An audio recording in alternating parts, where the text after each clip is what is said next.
hello there, YouTube. Welcome to a 61-degree 17th of June. Old Kai out there, planes flying over. I'd point up, but all you'd see is leaves. I'm in my hole. Man, I don't think there's a cloud in the sky. I don't know what the temperature... Oh, it's a cow. I don't know what the temperature's supposed to be today, but I don't think it's going to be low by any means. Man, I was glad I got that yard done last night.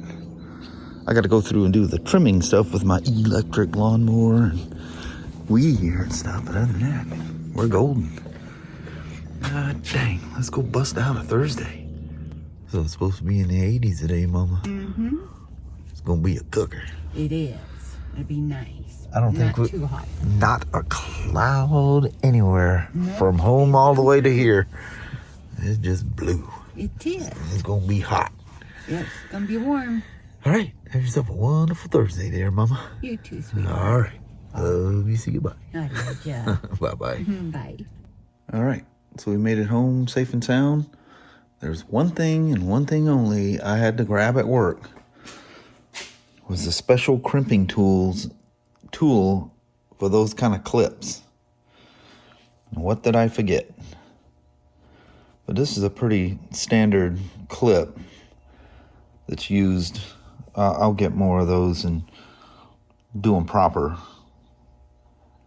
So for tonight, it's going to be the cheesy crimp it in with a pair of needle nose type of thing. Don't have the proper tool, but that'll be okay. We'll make it work. I've done this before. So I kind of started off with the AIS block off kit first. Man, the little hose, which now it's going this direction because I couldn't get it back in, goes into an adapter to fit the metal hose here. Well, that rides directly up against where this hose and a big clamp goes. That was tricky getting that out of there. If you can make it out, you can just see the little metal clamp in there.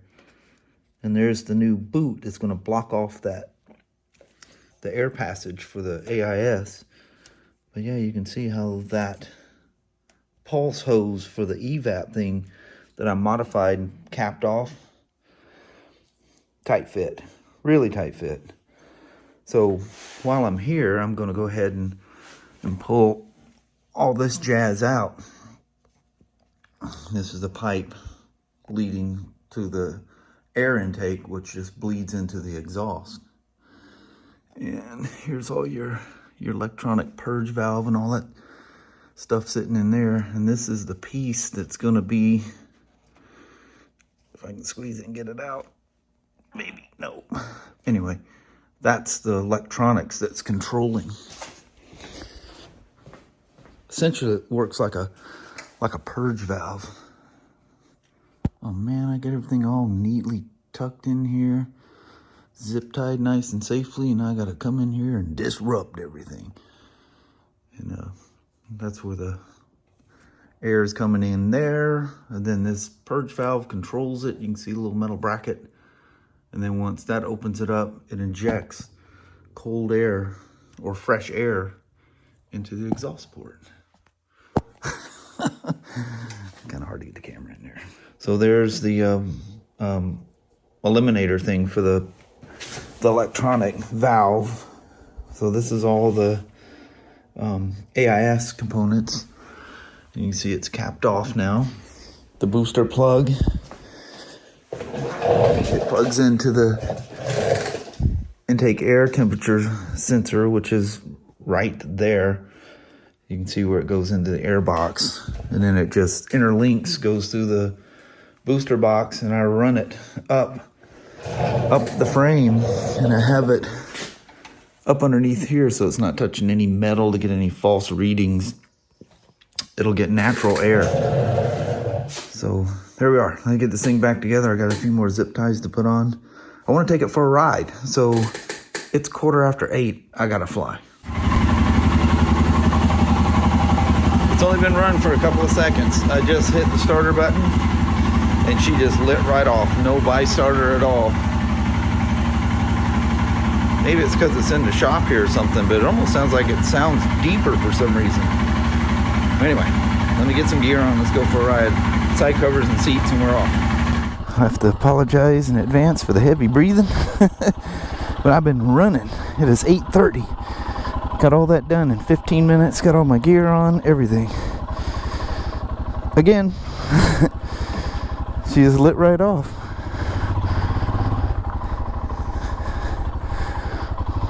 What's the deal with the exhaust? Sounds deeper. Alright, let's get going. I'm telling you right now, the exhaust has a different sound to it. It's like it knocked the lean out of it or something. It's like the exhaust had a lean, crispy sound before. Never popped or anything like that.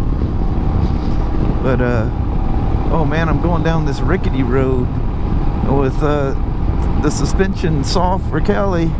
I literally ride with the rear shock pretty much bottomed out. So you're gonna hear some serious shaking in my voice. Runs clean, doesn't go any faster down the road. There's no booming horsepower or nothing like that. But it has a happy feeling to it. Does that make any sense? It just feels nice and like it got fattened up a little bit, knocked the emissions out of it, so to speak, which I kind of did. Some of it anyway.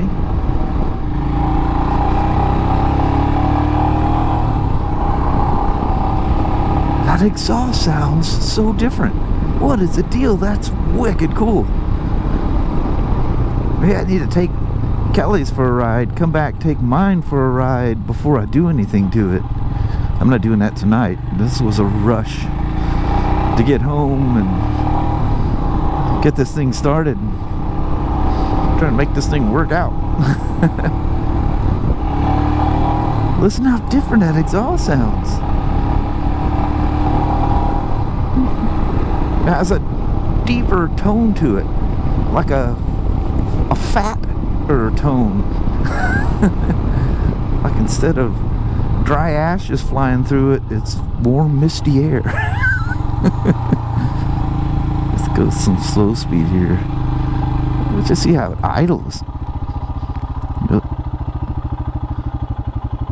Look, automatic. You remember hers would always idle like over 2,000. And I kept talking about turning the idle speed down. I never did.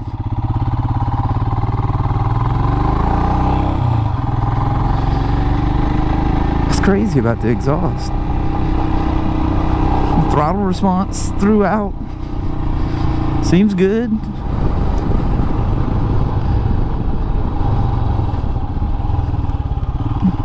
Oh yeah, look at that. We still got the sun proudly in the air.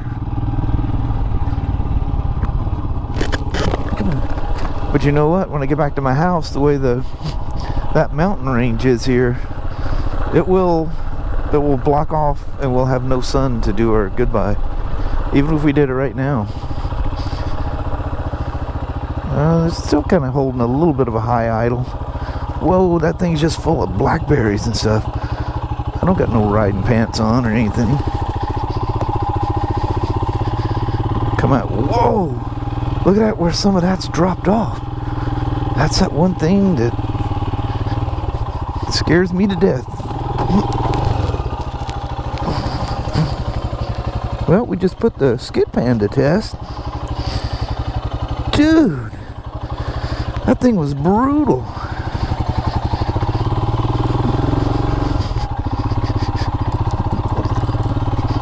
Take a quick look-see.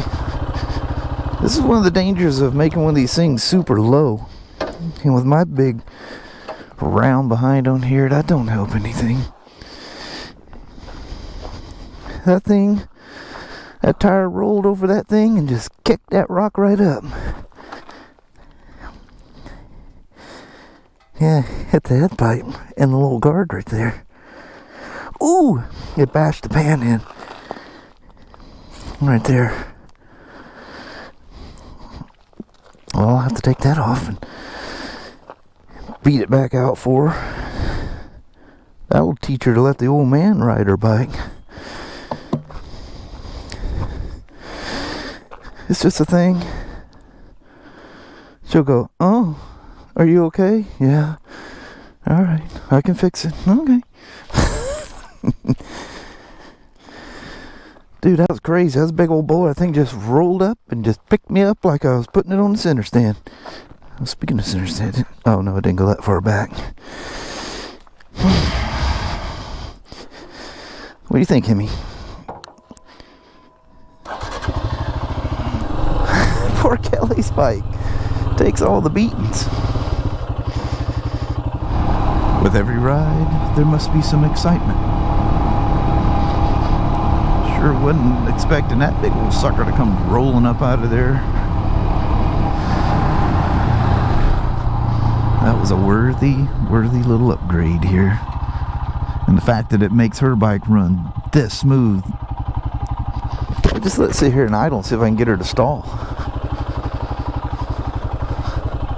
In all fairness, the way I had that clutch set up, that's why she stalled a couple, 3 times that last ride we did. Wasn't it wet somewhere? That shock is literally on the bump stop. I haven't touched throttle nor clutch yet, so if she stalls, we'll just deal with it. I don't think it's gonna stall again at all. She's just riding on her own accord. Good old Himy. Alright, it ain't gonna stall. It's like people complain about their Harleys being hard to put into neutral. Don't put so much primary oil in it, you meathead. They tell you where to put it. Always find those things overfilled. And I know it's overfilled before I even dump the oil out doing a used vehicle inspection. I know it already. I pull that derby cover off and just shake my head. I'm like, who lets these people loose with tools? The manual tells you right where it needs to be. Do not go over that, not even slightly. It's same with your motor oil. Do not overfill these things. And you got the people crying, oh, well, the oil's coming out of the breathers and going back into the motor. Not if you don't overfill it with oil, you meathead. Now, if you hop it up and you live WFO, it's going to mist oil. And if that's the way you ride it, you need to set yourself up with a good old race catch can. You're not on a dirt track where you just flop on the ground. That oil needs to be captured somewhere. And yeah, wrong oil level, especially overfilled and holding it wide open, she's gonna suck some oil. Easy way to deal with it. I never even fill them to the full line. I'm just a skosh below. On Sportsters, with it fully hot, idling, doing the proper oil check, I'm halfway on the stick, never over. Because that Screaming Eagle filter, humming down the freeway, you know, sticking with traffic at 80 or whatever, you'll get some misting.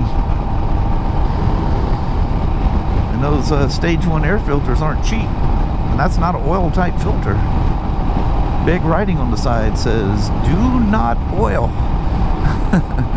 Purposely or with spraying from the breathers. It's just a thing. Follow the rules. Follow the rules.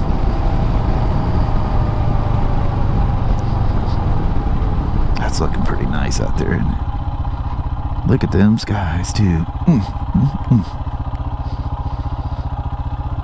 Yep, she is idling. Yeah, we're gonna have to.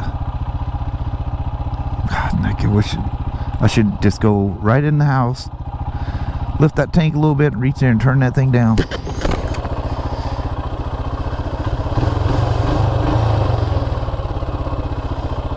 I swear it always idles almost $2,000. The idle, it's gone down to like 15, but it seems to lift to like 16, 17 and go back down. I'm sitting here listening to it. Just need to get to that air bleed screw and adjust the idle a little bit.